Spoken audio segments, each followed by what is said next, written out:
Good morning सगळ्यांना.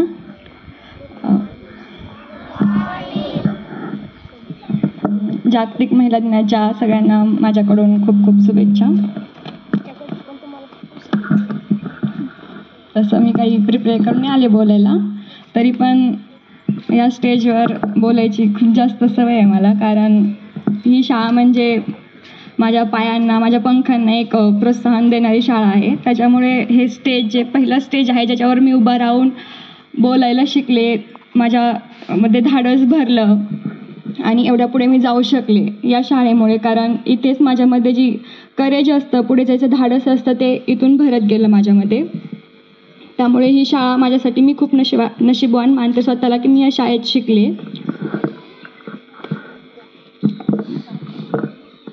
सगळ्यांना एवढं सांगायचं आहे मला की तुम्ही पण खूप अभ्यास करा. असं काही नसतं की आपण जिल्हा परिषद शाळेत शिकतोय, मराठी मीडियममध्ये शिकतोय म्हणजे आपण बाहेरच्या इंग्लिश मिडियमच्या स्टुडंटपेक्षा कमी आहोत किंवा तिथे गेल्यावर आपण त्यांना कॉम्पिटिशन करू शकत नाही, असं काहीही नसतं. जर तुमच्यात जर अभ्यास करायची हिंमत असेल, मेहनत करायची हिंमत असेल तर तुम्ही कुठेही टिकू शकता. त्याचं एक्झाम्पल मी आहे की मी जेव्हा इथे शाळेमध्ये होते, मराठी मीडियमची विद्यार्थिनी होते, फक्त मला एवढं होतं की थोडीसं पाठ खूप जास्त व्हायचं, खूप जास्त इंग्लिशमध्ये अर्थ नाही समजला तरी मला पाठ व्हायची, एवढं होतं की कारण तेवढं धाडस करायचे मी, हिंमत होती माझ्यात. जरी अर्थ नसला तरी इथे येऊन मी जेवढं पाठ केलं तेवढं बोलायचे.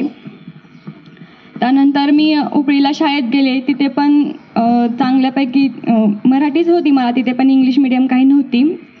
जेव्हा मी 11वीला गेले अंबाजोगाईला, तिथे मला खूप जास्त कॉम्पिटिशन करावं लागली, कारण मी मराठी मीडियमची विद्यार्थिनी होती. तिथे गेली पहिल्याच क्लासला, पहिल्या क्लासपासून शेवटच्या क्लासपर्यंत सकाळी 7 वाजल्यापासून संध्याकाळी 5 वाजेपर्यंत शिक्षक यायचे, फक्त इंग्लिश बोलायचे, एक शब्द पण मराठी नसायचा आणि मला काहीच नाही समजायचं. जेव्हा शिक्षक येऊन शिकवून जायचे, मी त्यांच्या पाठी जायचे, मॅडम थोडं तरी मराठीत बोला, मी मराठी मीडियममधून आहे, माझ्यासारखे अनेक विद्यार्थी असतील इथे ज्यांना समजत नाही आहे तुम्ही काय बोलताय, तर थोडं तर 4 शब्द तर मराठीत बोलू शकता. पण ते बोलायचे की नाही, तुम्हाला इथं टिकायचं तर तुम्हाला मेहनत करावी लागेल. आम्हाला असंच सांगितलेलं असतं की इंग्लिशमध्ये शिकवायचं, ही शाळा नाही आहे.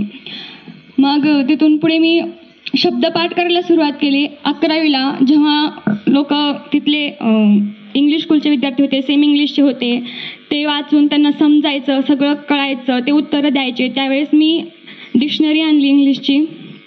प्रत्येक शब्दाचा अर्थ बघून पुस्तक वाचायला सुरुवात केली, तो अर्थ लिहून ठेवायला सुरुवात केली. अशा प्रकारे थोड्या दिवसामध्ये मी तिथे अडॅप्ट झाले त्या सिच्युएशनला. आणि त्यानंतर इतका कॉन्फिडन्स वाढला, एवढे शब्द पाठ केले की सगळं सायन्स मला मराठीतून समजायला लागलं. आणि म्हणून मी लातूरला गेले. तिथे जाऊन पहिल्या वर्षी एवढं काही यश आलं नाही, कारण 11वीचा पाया खूपच कच्चा होता. म्हणून मी अजून 1 वर्ष रिपीट केला आणि फर्स्ट रिपीटमध्ये माझा नंबर लागला. तर मला एवढंच सांगायचं की कमीपणा समजू नका, मराठी मीडियम आहे तरी पण इंग्लिशवर फोकस करा. शिक्षकांना पण विनंती आहे की विद्यार्थ्यांना शब्दांसोबतच ग्रामर पण शिकवा, कारण त्याची खूप जास्त गरज लागते बाहेर गेल्यावर. सध्या पण मला जास्त इंग्लिश बोलता येत नाही, जिथे अडते तिथे मराठी बोलते किंवा हिंदी बोलते. माझ्या भैयाने सांगितलं होतं मला, आता आमच्या एक्झाम सगळ्या इंग्लिशमध्ये असतात, इंग्लिशमध्ये बोलावं लागतं, पण तेवढी इंग्लिश मला अजून पण जमत नाही. तर मला भैया बोललेला, वाच चांगलं, अर्थ समजून घे, जिथं तुला इंग्लिश बोलता येत नाही तिथे डायरेक्ट मराठी बोलायचं किंवा हिंदीतून अर्थ सांगायचा. कारण शिक्षकांना फक्त हे पाहायचं असतं तिथे की तुम्हाला ज्ञान आहे का, तुम्हाला इंग्लिश बोलता येतं का, हे पाहायचं नसतं. कारण इंग्लिश बोलून थोडं ना आपण पेशंटला ट्रीट करणार आहे, शेवटी पेशंटला तर मराठीतच बोलायचं आहे ना. फक्त ज्ञान आपल्याला आत्मसात झालं पाहिजे.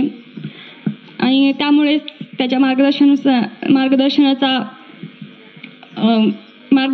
मी आजपर्यंत पास होत आले आहे. सगळेजण चांगला अभ्यास करा, इंग्लिशचे चांगले शब्द पाठ करा, दुर्लक्ष करू नका. शिक्षकांनी पण इंग्लिशला खूप महत्त्व